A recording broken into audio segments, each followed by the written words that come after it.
Good morning. Welcome to 90 Minutes with Mathematical on Eagle 7 Sports Radio, 103.7 FM, reaching the world from Wasimi, Ogun State, Nigeria. AFCON has come and gone, but the conversations have sustained till now.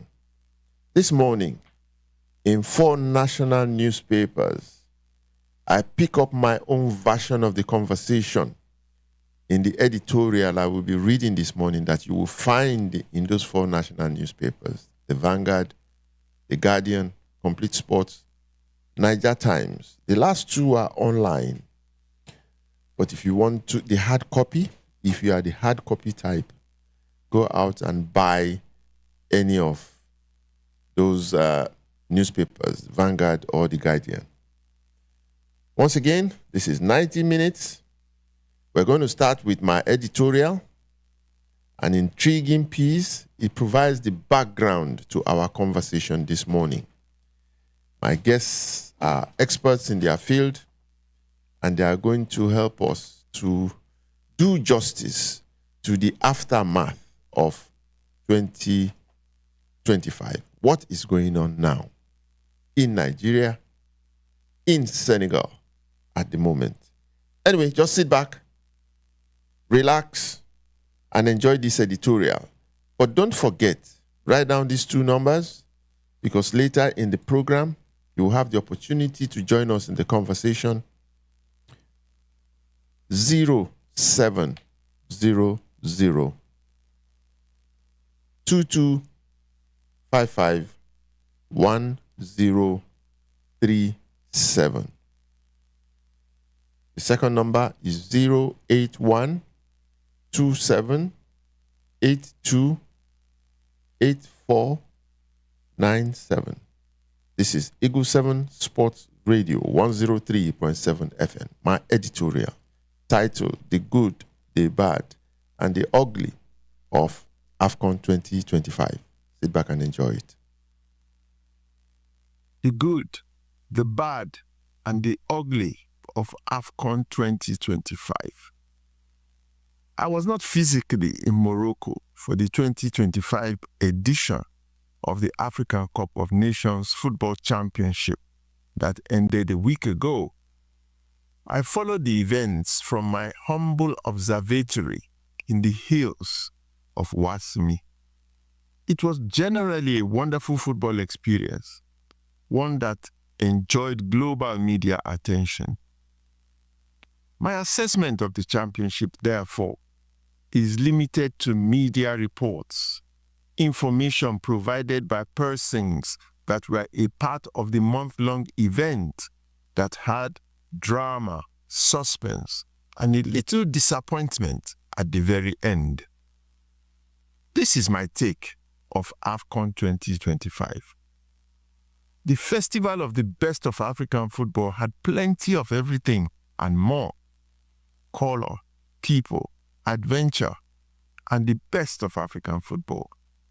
Indeed, but for the last-minute drama of the final match, AFCON 2025 ticks most of the boxes to have made it the best in the history of the championship.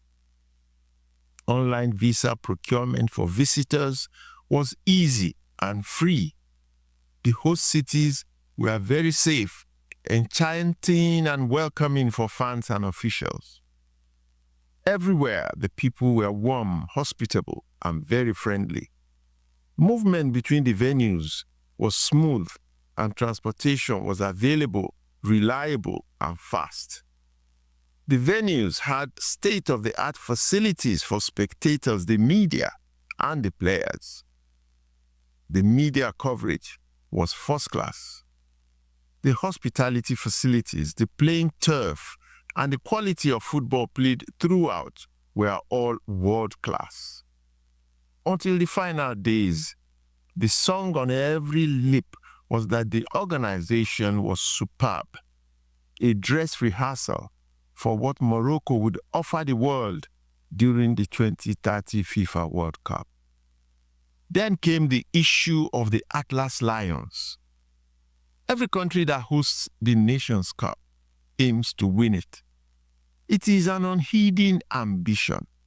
Federations do everything to achieve that objective without openly offending sensibilities, the laws of the game, and the fundamental principles of CAF in organizing the biennial event. Morocco were no different. As highest-ranked African team going to the championship and not having lost any match on home ground in a few decades, their ambition had some basis and was well known. They mobilized their people to outsing and outdance all opposition. But did they do anything beyond those? Was there a connivance with CAF to win at all costs?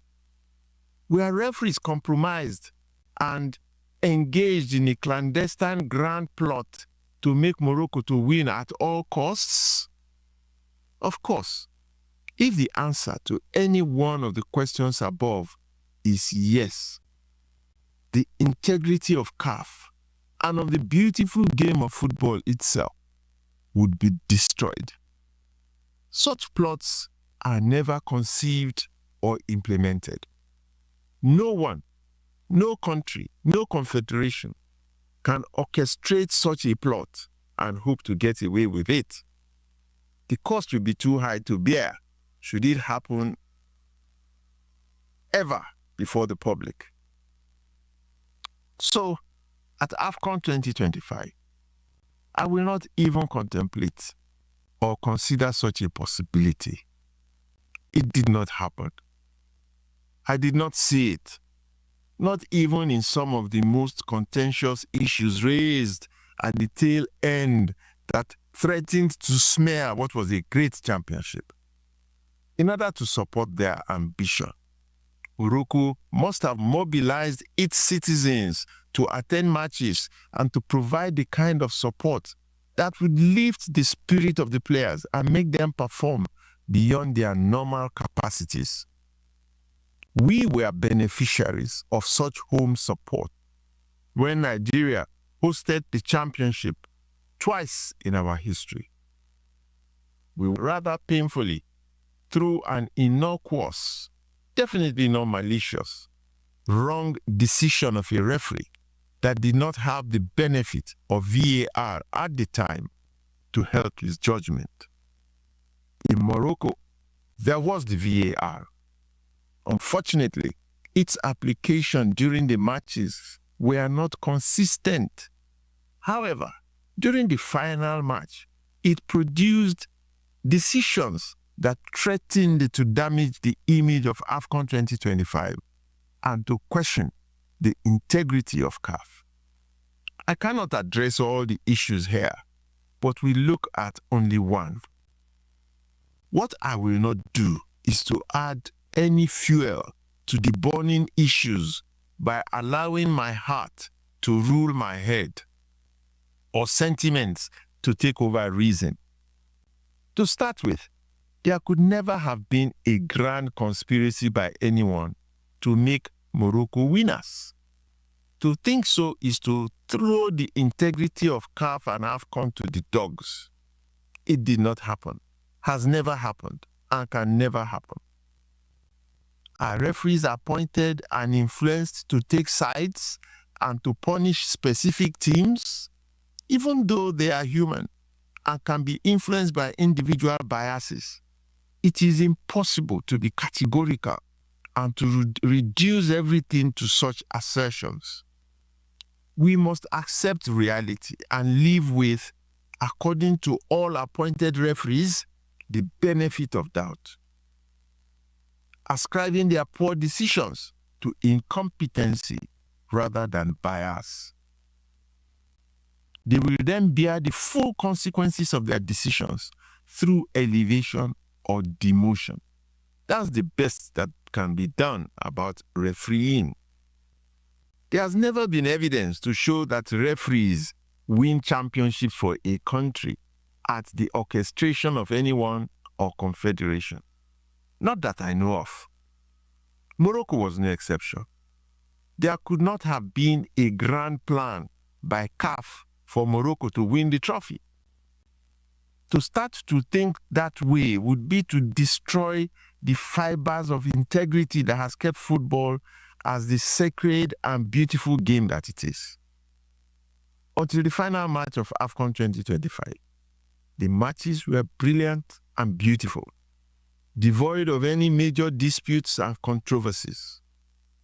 There were a few marginal decisions taken by referees that could be considered too soft or too hard, depending on who is benefiting from them. These decisions, in my opinion, are more of the head than the heart.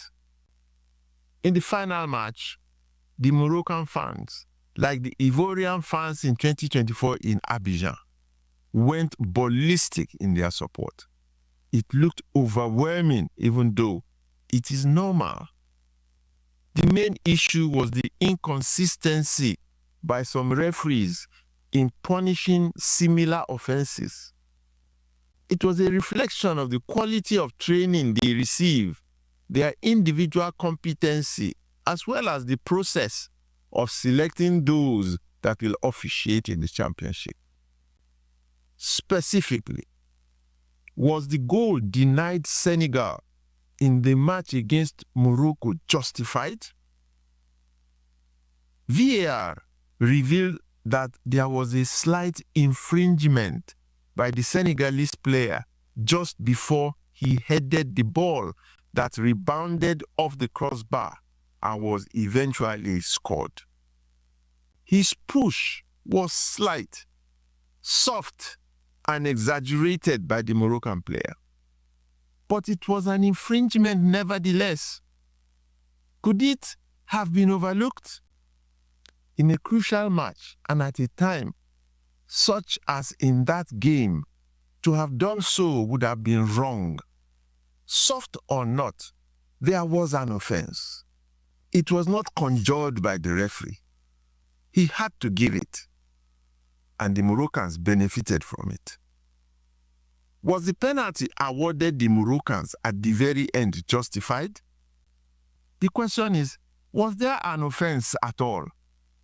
Again, VAR revealed an infringement, even though it was soft and was not brutal or malicious. But there was a physical tug around the neck of the Moroccan that he exaggerated to gain advantage. Again, the infringement was not conjured by the referee. It happened. Any opposing team at that most crucial of times would protest the heavy punishment for such a soft offense. That's what the Senegalese team did, understandably, until they took things too far and their protest degenerated and became the ugliest part of AFCON 2025. Beyond those moments, the refereeing generally may not have been the best, but they did not reek of partiality. Those few ugly parts of the championship now dominate the social media space. They have become the butt of many jokes and now take center stage in most discussions on AFCON 2025. Angry Senegalese supporters jumped over security fences and invaded the field in protest. They were repelled by security operatives. The players, led by their inexperienced coach, walked out of the field and returned to the dressing room. The cost of that would have been forfeiting the match and attracting huge sanctions with this ill-advised decision. And Sadio Mane, a true football ambassador, saved the game, saved his country, and saved AFCON 2025. Sadio alone remained on the field against all entreaties for him to join the protest and walk out. Instead, he kept his composure, aware of the consequences of that rebellious misadventure, and beckoned to his teammates to return and complete the remaining few minutes of the game that everyone assumed Senegal would lose with the penalty kick against them. but fate had a different plot. The teams returned to the field and play resumed with the penalty kick. It was probably the worst I have ever seen taken by a player. It had nothing. No power, no direction. It was a lob to the goalkeeper. The crisis had taken its toll on the psyche of the Moroccans, and the consequence became the defeat of their team on home soil. A disappointment that they must consider a blessing now, because it saved Morocco and the entire championship from a smear that would have blighted both of them should they have won. On the night, overall, the Teranga Lions of Senegal had been slightly better in a grueling match between the two best teams in the championship. On the basis of the football played, they deserved the coveted crown. The elements intervened and ensured that justice was done. At the end, beyond the sentimental considerations, despite a few issues in the corridors of CAF, Morocco and CAF did well and must be commended for their organization, innovation, justice, and ensuring fair play during this wonderful AFCON in Morocco.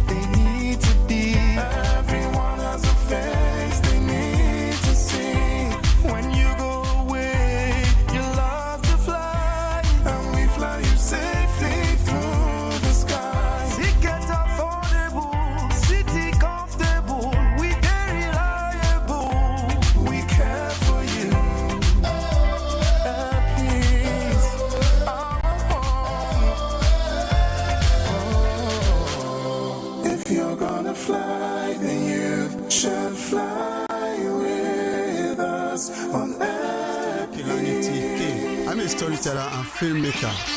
Right now you are listening to Eagle 7 FM 103.7 right here from Abeokuta City. Yes, you're listening to Eagle 7 Sports Radio 103.7 FM. You're actually watching as well. Well, this is 90 Minutes with Mathematical, and that was my editorial that you would find in the Vanguard and the Guardian this morning. And of course, it's also in Complete Sports Online and Niger Times Online. Don't forget, I gave you those two telephone numbers. Later in the show, you'll be able to join us. But right now, I have my two guests who are waiting. I can see my boss, one of the most hard-working journalists that I know, veteran himself. I don't really know your position now in Vanguard, but I know you are either the overall boss in Vanguard, maybe the chairman of the board or something like that, because you have been there forever. The one we call Toneru. And also in Swan, I was asking him, what's your position in Swan? I know that he was our former Oga Patapata in Swan, but is he still there? It gives me the greatest pleasure to welcome Tony Ubani. Good morning, Tony. Unmute yourself. Unmute. Aha. Good morning, Mathematical. Very good. Thank you so much for having me. I'm still in Vanguard. I'm in charge of sports, everything sports in Vanguard. I'm the group sports editor. I'm the editor. I'm the one editing sports in Vanguard. So those are my positions in Vanguard. Thank you so much. Fantastic. You've been in that Vanguard forever. With me, we were there together. Vanguard is a family. It's a place that once you get into Vanguard, you won't want to leave. Yes, and of course, we also have my brother from another mother, who is waiting in his beautiful office in Dakar. Mon frère. Bonjour, mon ami. Hey, bonjour. Ça va? Yeah, definitely. Hey, Segun, hope you're doing good. Good, good, good, good.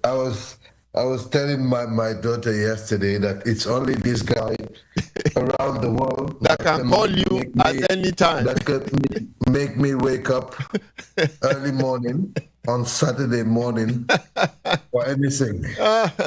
Thank you. She was laughing at me, and I said, "Okay." So, well, that's fine. As you can see, I'm preparing my eggs for my breakfast. Okay, don't worry. Just continue. But, well, let me just announce to the world that the man whose voice you've heard, that you may have seen briefly, is my very good friend, the Chief Executive Officer of OlympAfrica. That's our movement in Africa. And he's in Senegal, Thierno Alassane Diack. So you'll be meeting him. Let him finish his breakfast. He's making breakfast, and you are whetting my appetite. Anyway, I know that you deserve to make breakfast this morning. Everybody in Senegal is so excited that, they have the liberty, the freedom to do anything they want for the next 1 year or even 2 years. You are still on holiday. In Senegal. Anyway, but we have no. We had 1 day public holiday to welcome the players, and that's it. And after we went back to work.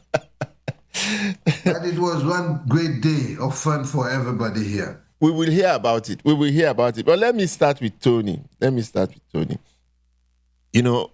I don't know if you listened to my entire editorial, I said that, that was a good AFCON from the reports that I got from people who went from the moment it started to the very tail end of the championship. They were just praising, the organization, the facilities, everything. But should we now allow the final moments to define the championship? Because the final moments were a little bit ugly. Tell me, what is your own summation of AFCON 2025? Tony. Yeah, thank you so much, Mathematical. I think the AFCON in Morocco is one of the best that we have witnessed. We have seen so many AFCON in Africa, and of course, I think that this was one of the best organized, despite the ugly moments that seem to, take away the glory of the whole competition. Maybe that as it may, I think that the ugly scenes that we saw, the chaotic scenes at the end of regulation, I think that would be very, very fair, in judgment. But one cannot overlook the ugly sides. And of course, it's only when things like this happen, that it also brings to fore, the organization of the whole entire competition. But I think, to be fair to the Moroccans, I think they put in almost everything. Infrastructure, was, mind-blowing. Not so many people. I've had a lot of people outside Africa, calling to say that indeed it was a rehearsal for what Morocco wants to do in 2030 in the World Cup they want to co-host. And indeed, their infrastructures, they have really shown that they are ready for everything. It's the ugly incidents that we saw at the final. These are things that also define football.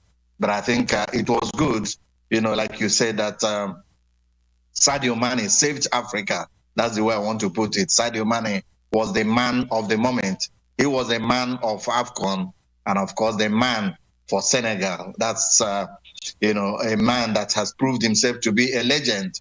Not so many players would have done what he did, because in the spur of the moment, you saw that they were carried away, leaving the field, and then it took a lion's heart from Mane, for him to stay behind, and of course for him to summon the players back to field. And indeed, at the end, the glory went to Senegal, and the glory, defined Mane as the man of the moment of African Cup of Nations in Morocco. I think Morocco deserves praise. They do not need to be condemned. Morocco should be commended, not condemnation. Well, the social media space is dominated, with all manner of, jokes and criticism about the officiating, particularly of the last set of matches, including Nigerians. But with VAR, was the officiating at AFCON 2025 as bad as it's been projected in your own estimation? Yeah, mathematical. It's you cannot totally condemn it, but I must tell you that what is not good, has no other name. We saw ugly situations. We saw referees not being firm. We saw referees that gave the people. It was, if not for what the referees did, I don't think that so many people will be, talking about it.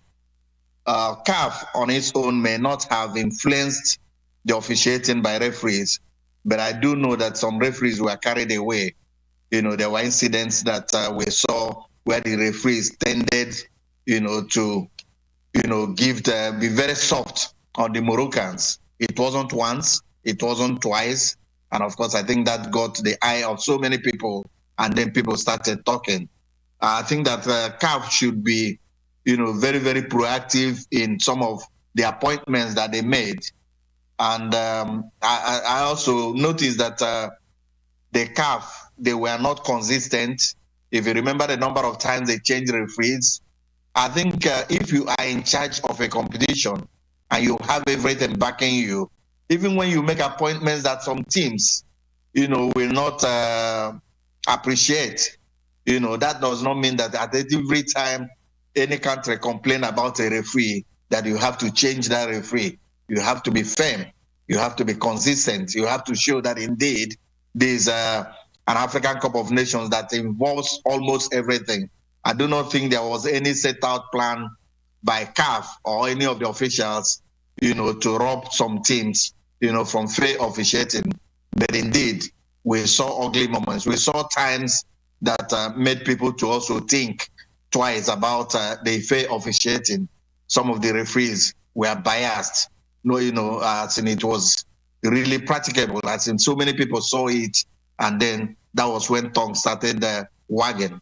But be that as it may, I continue to say that Morocco AFCON was one of the best, if not the best. And of course, perhaps when we get to that, we can back it up with figures in terms of money and in terms of infrastructure, in terms of ticketing, just as has been confirmed, by the authorities of CAF.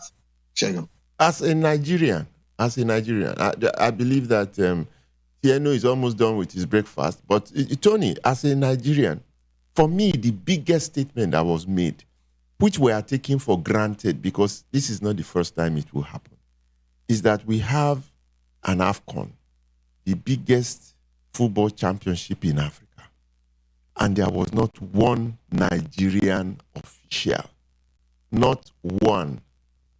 What does that tell us as Nigerians? What does that leave for you as a Nigerian? Somebody who is deeply involved in football, and with all the progress we have made in football, our advancement in football, not one official, and this is not the first time. Yes, I'm happy that you added that. It's not the first time, it's not the second time. I think it also says a lot about the development of sports, especially football in Africa.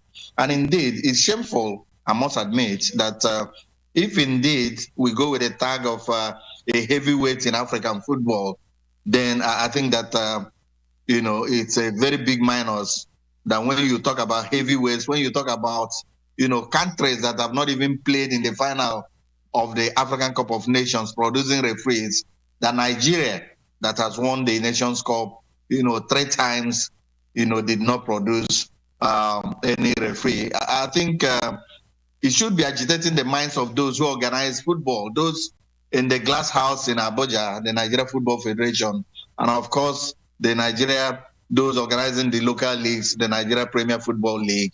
I do not know how they feel, that every time there is AFCON, the Nigerian referees have not been called to duty.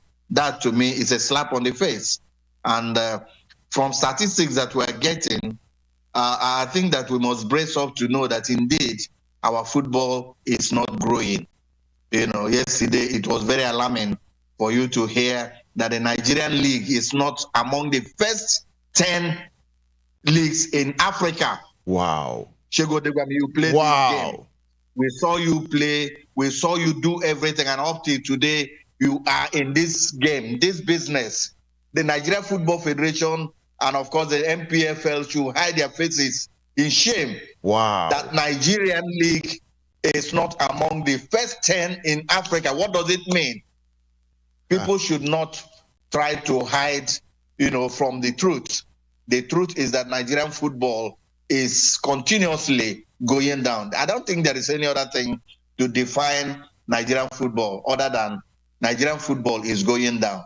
What we see that is bringing up the name of Nigeria are players that have gone abroad, players that are doing well, abroad. But before this time, Shegu, everybody started from Nigeria. The Nigerian leagues were functional, and the Nigerian players playing in the local league in Nigeria were the core people that played at the African Cup of Nations. It is not so. I think this is the time for us to buckle up and then stop passing the buck. Nigerian football is down. There is no other way anybody can say any other thing about Nigerian football. And then, the example that we saw in AFCON without, the men in black, being represented from Nigeria. The country whose football is on the rise, the number one footballing country in Africa, at least as far as AFCON is concerned, Senegal. We have Thierno, my brother, waiting there. This is a country that went from the brink of defeat, and they rose to the ecstasy of unprecedented victory. I'm talking of Senegal, who turned the disappointment of the last few minutes of that game into one of their brightest moments. Thierno, tell us about how you as a Senegalese felt in the last few minutes of that match between Senegal and Morocco. Thanks, my brother. First of all, I would like to comment on your editorial. Yes, go ahead. I didn't really agree on certain part of it. Good. First of all, you know that I'm not a sports specialist, but I've watched several times the last minutes. I recorded the last minutes to check what happened really on the last minutes. First of all, to initiate the push was the Moroccan player. Okay, it was two players pushing each other, but the first one who was initiated was the Moroccan guy. This is the first one. And if you look at don't look at the penalty, look at the action before the penalty. The Moroccan guy was offside, and the Senegalese defender has to push the ball out of the field. If you look carefully at the pictures, you will see that the Moroccan guy who was close to the Senegalese player was offside. Look at it again, because and then you will see that the first decision, which wrong decision, was to give a corner kick, while the offside player, the Moroccan offside player, was in the action. He was not standing offside like that, but he was also acting because he was the one who pushed the Senegalese guy outside. Okay. I totally disagree that on the fact that the players went out of the field. It's not good at all for football. But I have always said that football is not a sport. It's like a religion. People are so passionate, and things can happen in a game. It's good that Sadio Mane saved the game at the end of the day. But basically, what we have seen in the semifinals and the finals, having people around the field taking towels from the goalkeepers and having all those things happening while game was still ongoing, and referees saying nothing at the same time was also part of what happened in the drama, even in the semifinals against Nigeria. The overall competition was good, but we have seen several wrong decisions during the competition, and especially because I think that the people in the VAR and also the assistant referees in several games did not do their work properly. And I said the level of the referees has to be looked carefully, because one day we'll end up having real bad situations in the stadium because of that. I really want to congratulate our Moroccan friends for the very good organization of the championships. Even if I feel that the best that we had in AFCON for the past years was definitely the one in Ivory Coast, even if in Ivory Coast we also had some very strange decisions from referees. At the end of the day, people came back, the game took place again, and we end up having Senegal winning the cup. It was a sad moment, I think, for the entire African sports to see these kind of pictures, and all the comments that we have been receiving from journalists all around the world, FIFA and other people, shows really what happened in this AFCON Cup. Regarding Senegal, I think that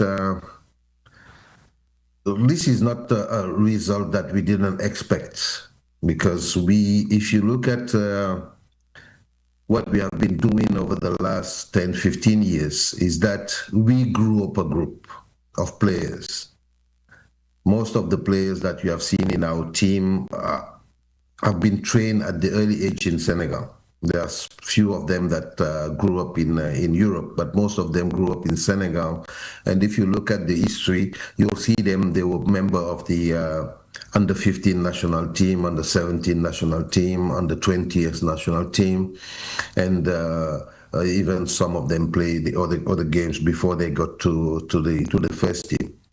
And second is that we gave opportunity to a national coach to grow up with a team, because Aliou Cissé was a coach of the youth team and then the under 20 team, and then went with the A team and stayed there for more than 10 years. And he managed to build a team, a very, very strong team, having the same players from the age of 15 to the senior level. That really helped putting confidence into the players, and also making sure that despite the individual talent of people, we managed to have a real team. If you look at, for example, the Nigerian team, and individually, our players are not superior to Nigerian players. Definitely, because Nigeria is strong. But I think what they need to do is to make sure that they keep the same team around a coach, because I can tell you that you have a fantastic coach. The Eric Shell is a very, very good coach. But you cannot do years or he's gone.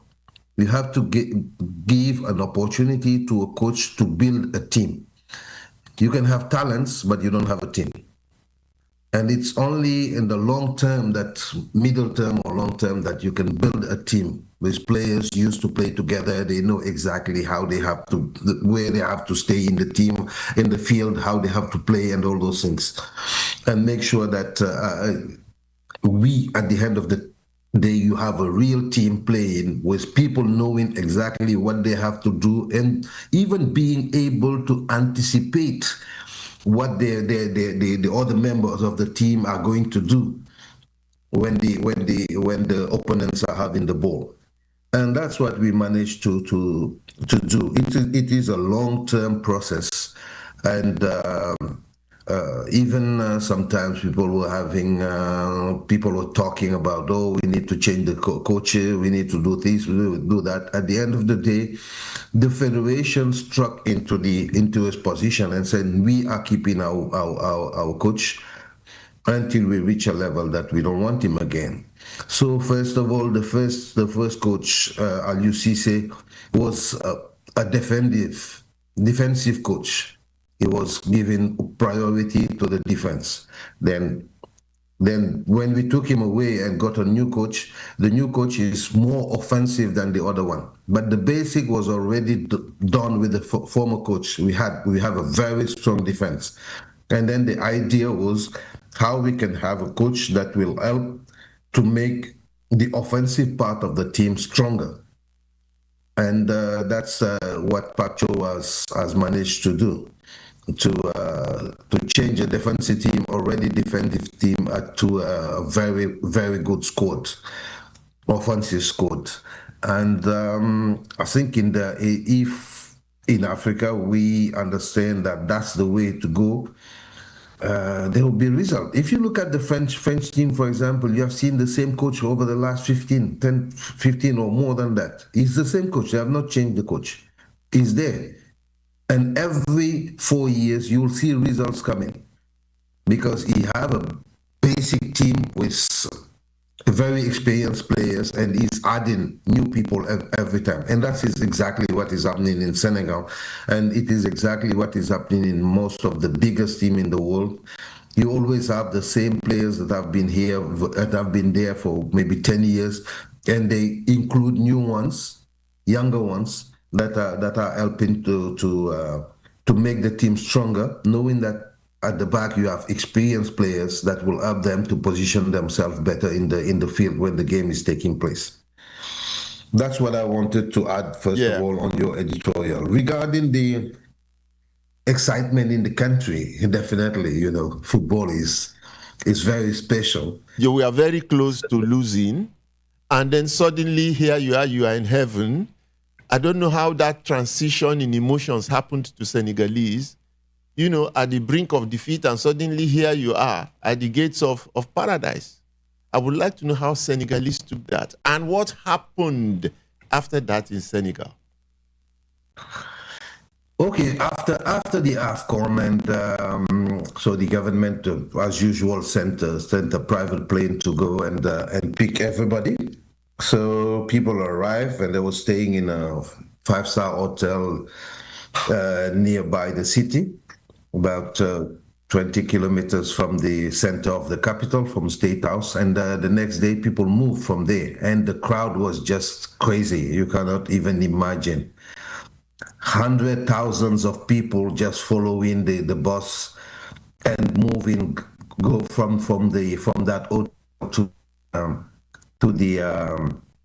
to State House, where the entire team was supposed to be welcomed by the state president. And you have seen on TV even when they were playing the finals, the president, the prime minister, all the ministers jumping up and down, wearing the Senegalese official shirts, the team shirts and everything. So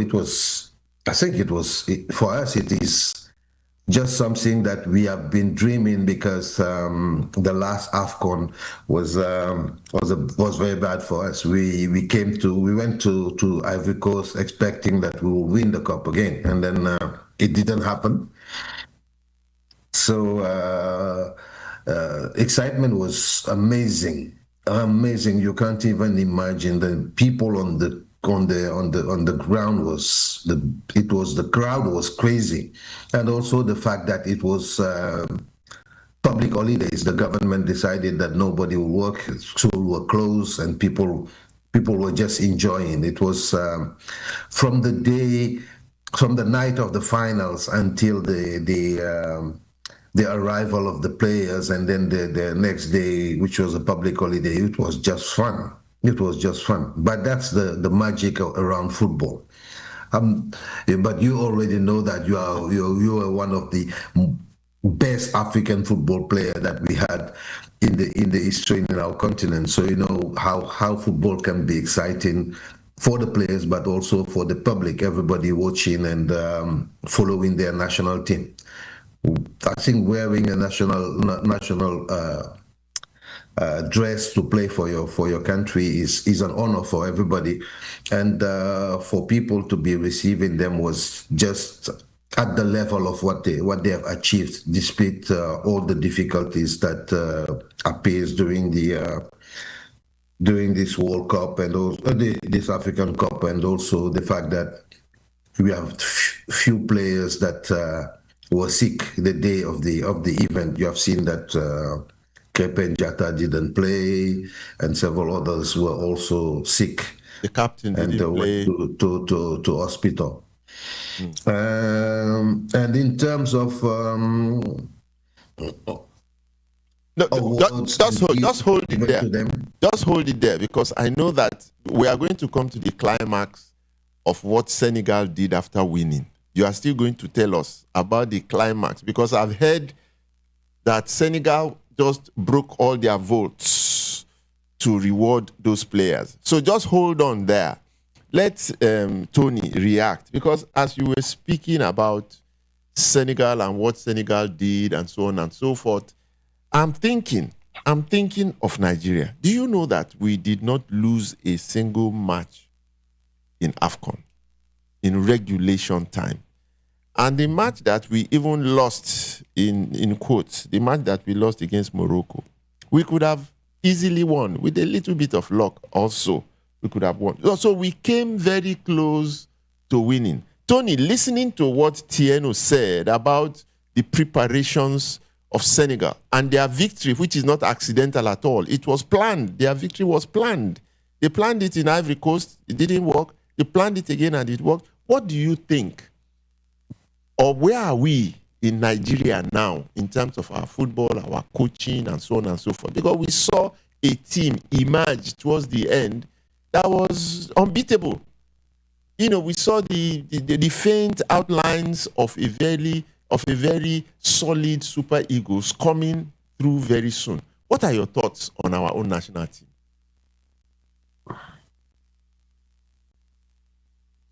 Tony, you are muted. Tony, you are muted. Aha. Let me say, yeah, go on. Let me say a big congratulations to Thierno and all Senegalese. Their victory, they deserve their victory. It wasn't an accident, like you rightly said. There are a few things that I've taken away from, the submissions of Thierno. I think the preparations, he talked about preparations, he talked about the coaching. It's not every time that you sack a coach. When you leave a coach to stay for some time, the coach becomes part of the team. The coach gets to know everything about the players. And I think, in the run-up to the Nations Cup, I think that was what affected us. And also what affected us at the World Cup, the largest stage of Nigeria not qualifying for the World Cup, and which to every Nigerian and African, that was the worst thing to ever happen to Nigeria, not qualifying, for the World Cup. And indeed, we have seen that despite the fact that Nigeria did not qualify for the World Cup, Nigeria remains the best team in Africa. We may not have won the AFCON, but I think that the display of Nigerians is a testament to the fact that the Nigerian Super Eagles remain the best in Africa. And I think that is even why it's so painful to all of us in Nigeria and so many people, in Africa and of course beyond Africa, that a team that did not concede, that a team that were not beaten at regulation time, that a team, that got all the stats from CAF. If you look at it from A to Z, you see that Nigeria was most outstanding team in the concluded AFCON. And, it's unfortunate that such a team will not show its prowess, at the larger stage at the World Cup. And it all boils down to the fact of preparation.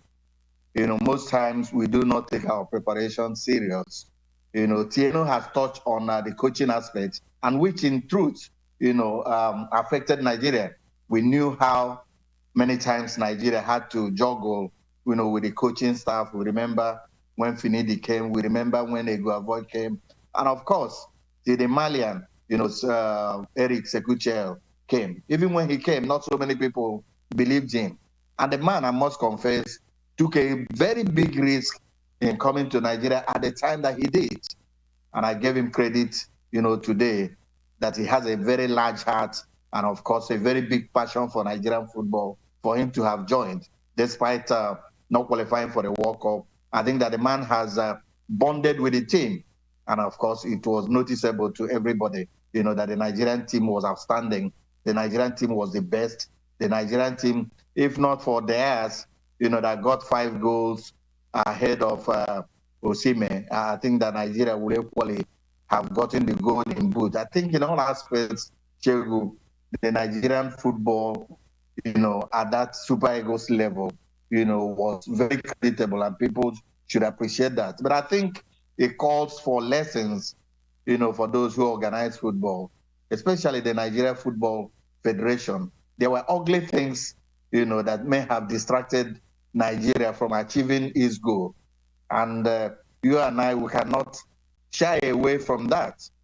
I think it was really very ugly, when we begin to, anytime we go for any competition, any tournament, the first thing that people will just be looking out for is that the Nigerian players are going to protest.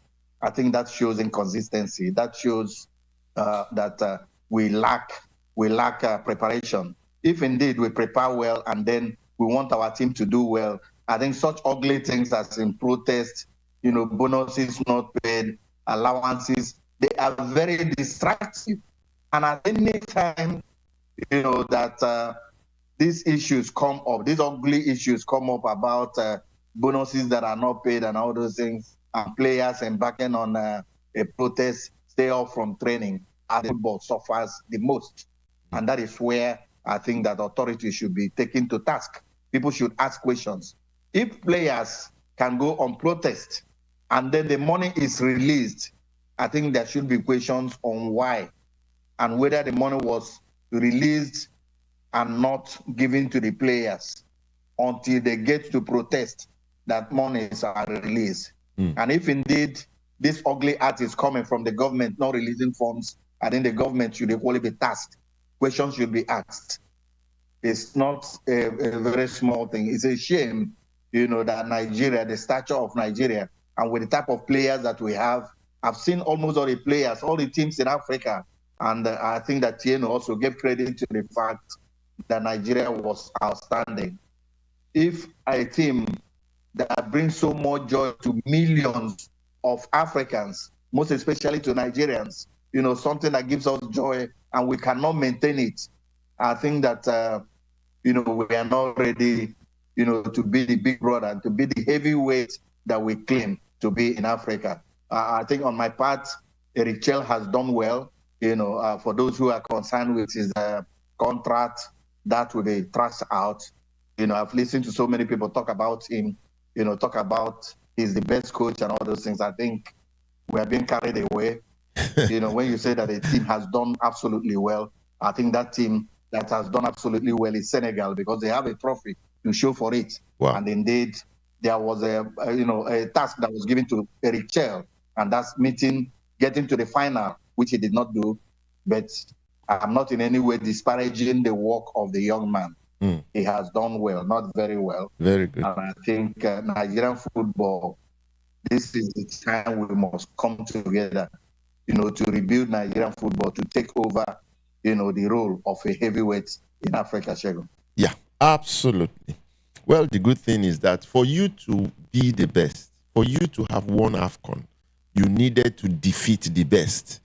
And going to AFCON, the best team in Africa at the time was Morocco, and they were hosts. So it was almost a mission impossible. So for any team to defeat them at home, that team must truly be number one. And so we must take lessons from Senegal's success. This is Eagle 7 Sports Radio. We are reaching you from my humble village in Wasimi in Ogun State. And this is 90 Minutes with Mathematical. We'll be going on this very, very short break. When we come back, I want Thierno to now come and whet our appetites with what the Senegalese government has done to reward these gallant Senegalese heroes. Remember that in 1980, when we won, they gave us a flat each. The government gave us a flat, gave us a national honor, they gave us a car, and some other, nice things. That was the first time in Africa at the time that such lavish rewards would be showered on any team. And since then, it has been growing, from country to country, championship to championship. This time, it has blown off the roof. And we are going to hear from Thierno what the Senegalese government did after the break.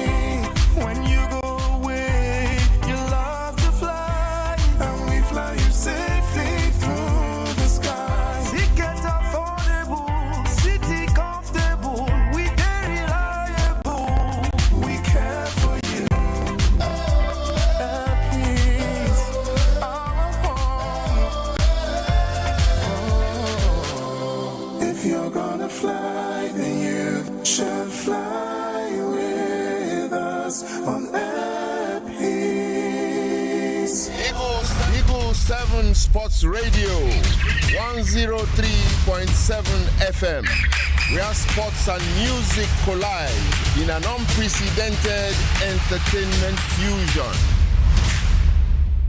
Welcome back. 90 Minutes with Mathematical. The good, the bad, and the ugly of AFCON 2025. But the good side of it, the best side of it, the rewards. Get a piece of paper, get your pen, and listen to Thierno. He told me yesterday, and I couldn't sleep till this morning.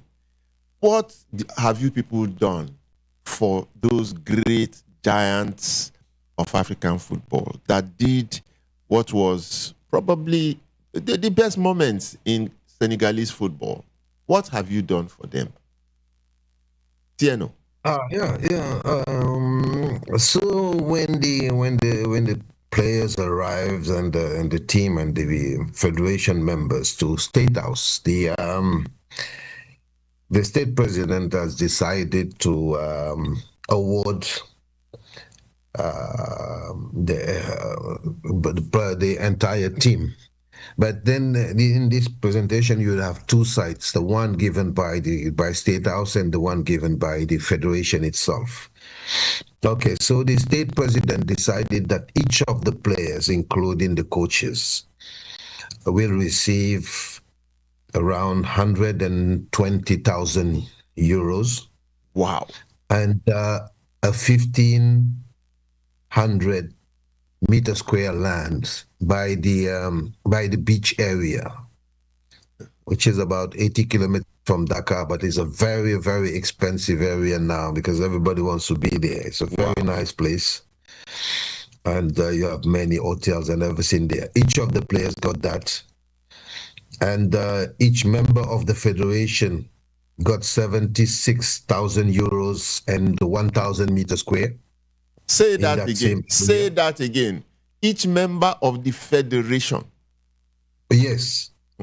Got 76,000 euros and 1,000 meters square of land in that same area. Wow. And all other members of the team means that the other officials were with the teams got 30,000 euros and 500 meters square of land in that area. Wow. But on top of that, the sports ministry employees that were involved into this AFCON receive a global envelope of 465,000 euros to share between them. That is the staff of the ministry. Yes, 465,000 euros is around $500,000, $500,000. It was given to them, and on top of that, the federation give each member of the delegation, players and everybody, each of them receive around 95,000 euros. Means that in total for the players it was around 210,000 euros that everybody got. Each and player. The other ones a little bit less because what they got from the government was less. So basically that's what has been distributed to the people in recognition to what they have achieved for the country. Look, I don't have anything to say. Tony, you have just listened there. You have just heard that. We thought that Nigeria was, don't let me use the word, but go on. Just listening to him now and what they have done for the Senegalese player, measured against the immeasurable achievement of that team, where the name of Senegal has been in the past 1 week on every international media, everywhere in the world, people are discussing Senegal and their achievements, how they came from the brink of defeat to win that championship. And here are the rewards. What is going through your mind? Tony? So I must admit it's mind-blowing, and honestly, I feel a little bit jealous that I didn't continue with my football career, but honestly, I'm human. That's the truth. Me, I've resumed training, Tony. I have resumed training. I'm going back to football. but my brothers, it's not something new. Yes, Thierno is saying something. It's not something new. In 2002, players also receive a lot of money and land after the World Cup in 2002, and also after the AFCON that we won, the AFCON we won in 2022. It was the same. They got a lot of money and land from the government. Wow. But you know that I'm saying that football is a different sport. It's different than any other sport, especially in Africa. So, and it's highly political also, because when the entire population is happy that, that you just imagine something. The communion between within the entire community is something that you can reach only into sports.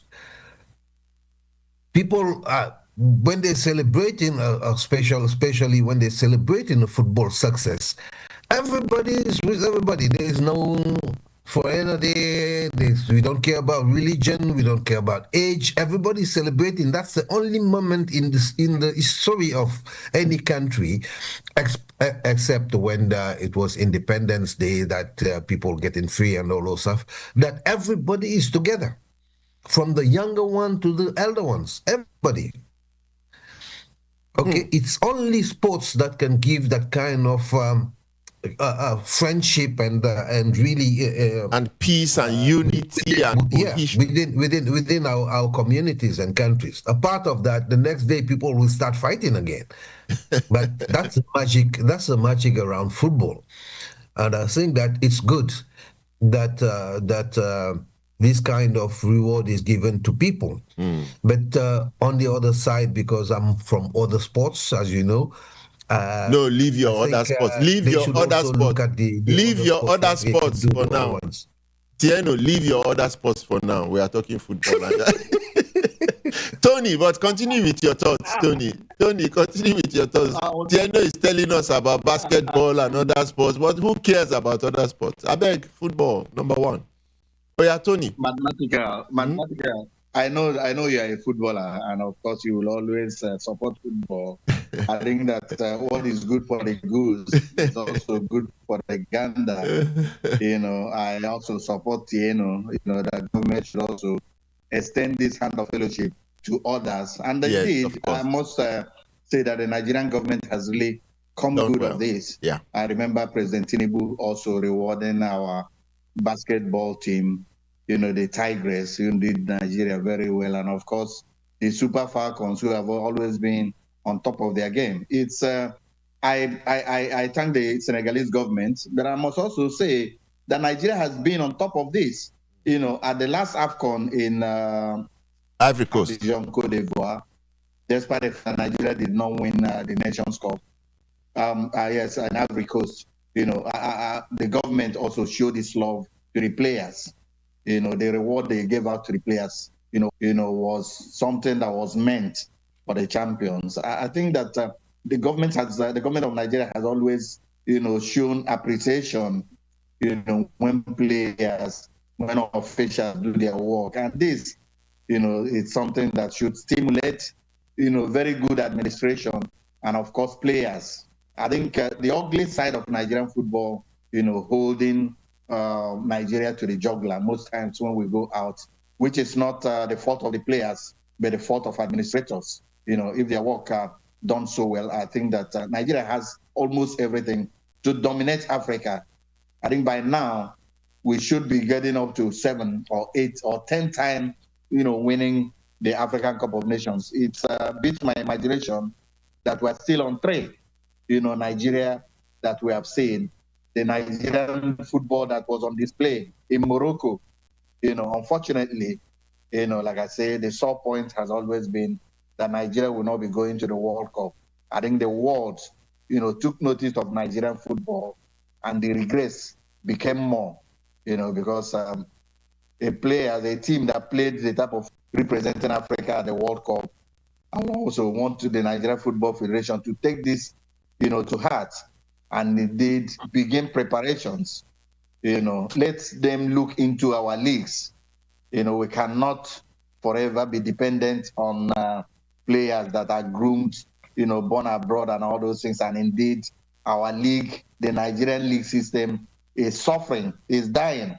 It is from the Nigerian league that we have an indefatigable somebody like Shegu Odegwami, the mathematical, a name that resonates everywhere in Africa and in the world, and so many other names, that have done Nigeria very proud. So what I'm saying in essence is that in Nigeria, there are so many hidden talents. We can do this if indeed we improve on our league and from Nigeria, and we are very proud people.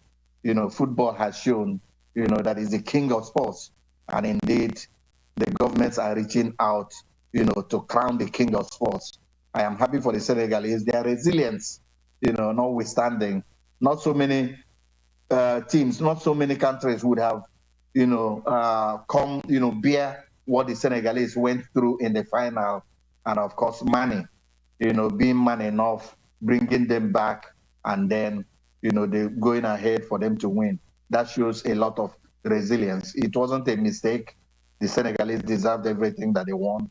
But it's very painful to me that a country that, played the best football, the country that has the best stats in Morocco, did not get to the final. And that country, Nigeria, will look, Tony, let me ask you, and then I will ask Thierno. Tony, let me ask you, and then a picture is forming in my mind that, Nigeria should have played Senegal in that final. Now, think about it. Which team would have won? Tony? Which team would have won if Nigeria had played Senegal? That would have been the biggest match in Africa this year. Which of the two teams would have won, in your own estimation? In my estimation, I think that Nigeria would have won. Not taking anything away from Senegal. Senegal, very compact team. But I think the Nigerian team were a better team in all aspects of the game. I think one of the best players in the Nigerian team, Calvin Bassey. Not so many people have noticed, how rugged, that guy is. And indeed, if you look at the potency of our attacks, I think, Shegu, there is absolutely, without taking anything away from the Senegalese team, very good team. I think that is a final that the world would have loved to see. Yeah. It's a final that the world would have been talking for months and months to come. The Senegalese team and the Nigerian team, because they have almost everything in common. They are West Africans, and of course, they understand themselves, very well. But I think let Thierno answer that question. In his own estimation, which of the two teams would have won? I know what he will say anyway, but okay, Thierno, we have to set up that match. Look, we have to set up that match. We have to set up that match. Let me tell you. Yes. Look at the way Nigeria played the other round games and the way they played against Morocco. Okay. If you look at the way Nigeria played the other games, like very conquering team, taking the lead, leading the game and everything, dominating, and you look at the Nigeria team who played against Morocco. You took lessons, Thierno. You saw how we played against them. You took lessons. You took lessons from that problems okay. with Senegal. Okay. Nigeria didn't dominate Morocco. The way they played against Morocco was totally different because there was no space for them. Yeah, that's true. Morocco played like a very strong squad. Everybody was grouped. There was no space for Nigerian players. Yeah, that's true. Which they like, having space. And it would have been the same with Senegal. There will be no place for Nigeria to develop their football the way they are facing such kind of team. And that's why I'm telling you, you need to keep the coach for a certain time, because even if the talent is there, definitely the talent are there. You have fantastic players, individual players, but you are not a complete squad. There are things missing to make this team very, very completed in terms of performance. There are things to be done, still work to be done by the coach to make sure that he has a very strong team. I don't think Nigeria will beat Senegal. No. I don't think. Okay. I don't think. Okay. And I also would like to talk about what my friend said about the league. Football is a complete professional sports. It's business. And if you look at the traditional teams that we have in Africa, especially in our area in West Africa, I'm not talking about Tanzania and all those places where football is very well organized from the very early age. If you look at just take the example of Senegal. Okay. Almost everybody in our team is coming from an academy, private academy. People are coming at the early age, very early, from 7, 8 years old, they are already in academies. They grew up in academies, so they learn how to play football. If you look at many countries, you'll see that players are coming from normal teams or local teams. They are not trained properly from the early age. Let me give you an example. Several years ago, I've been to the Barca Academy in Spain. And I was looking at the kids from 6, 7 years old playing. From 6 to 8 years old, you play barefoot. They just give you a ball. There's no game. They just give you a ball to feel the ball. And it's only at the age of 8 that they start wearing shoes and playing a little bit to tell people this is because they know how to feel the ball itself. There are different steps that you need to go through to make sure that you are a complete football player.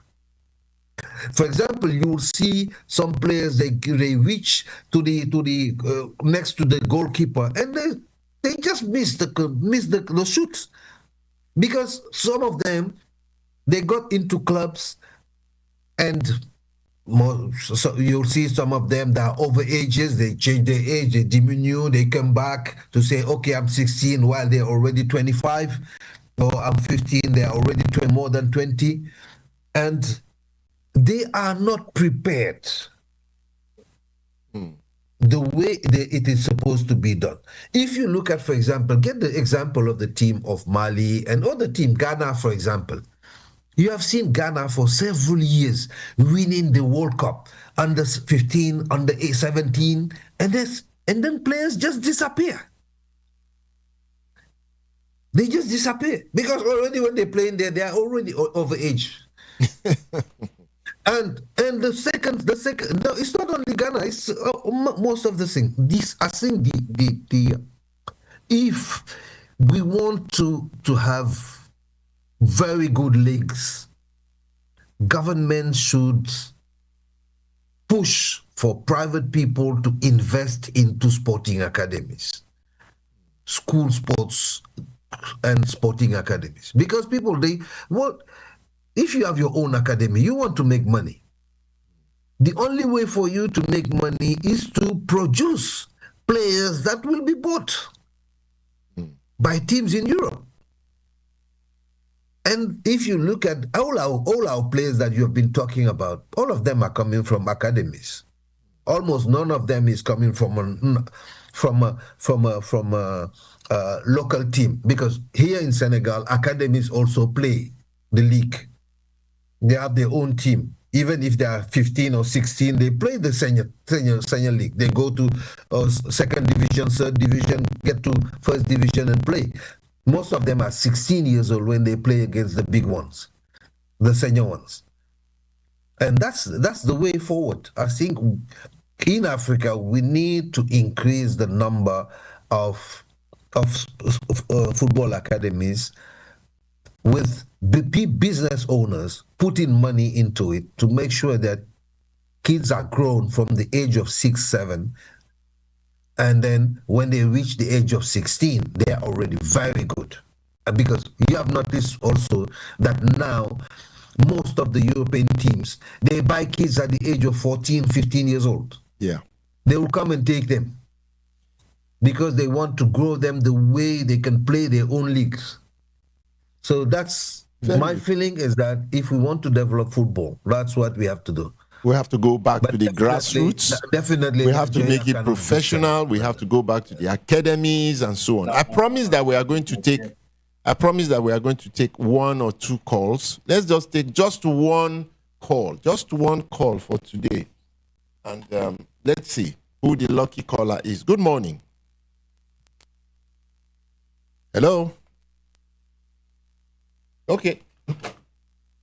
So as we start to round off, Tony, just your final thoughts, keep that in your mind, because I want to ask Thierno now about the Youth Olympics.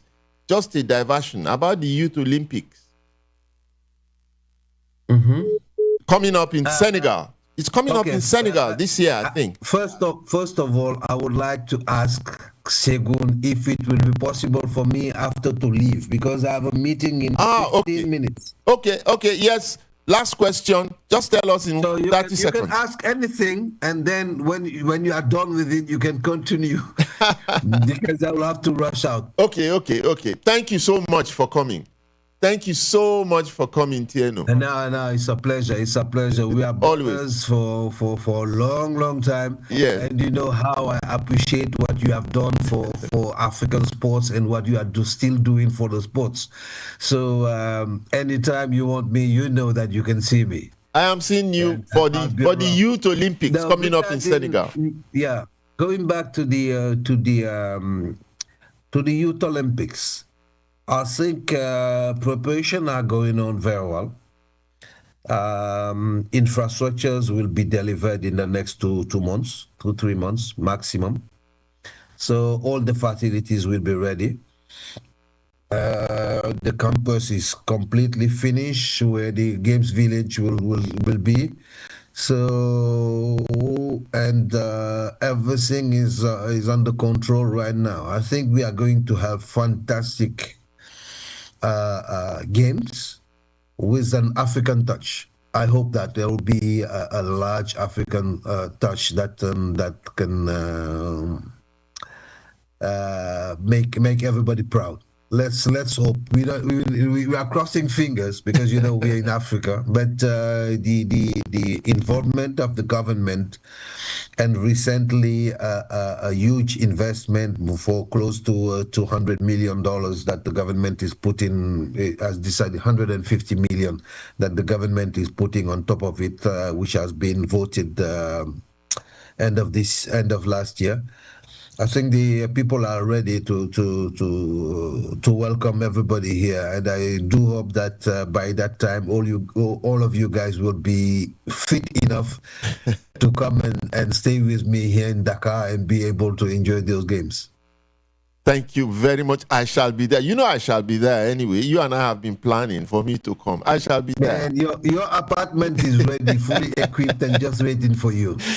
Thierno Alassane Diack, the CEO of OlympAfrica. I want to thank you on behalf of all Nigerians, of all people of sports around the world, for your contributions to sports development, particularly in Africa. We are proud of you, and we look forward to seeing you in Dakar later in the year. Once again, thank you for coming. Thank you for honoring us with all the information.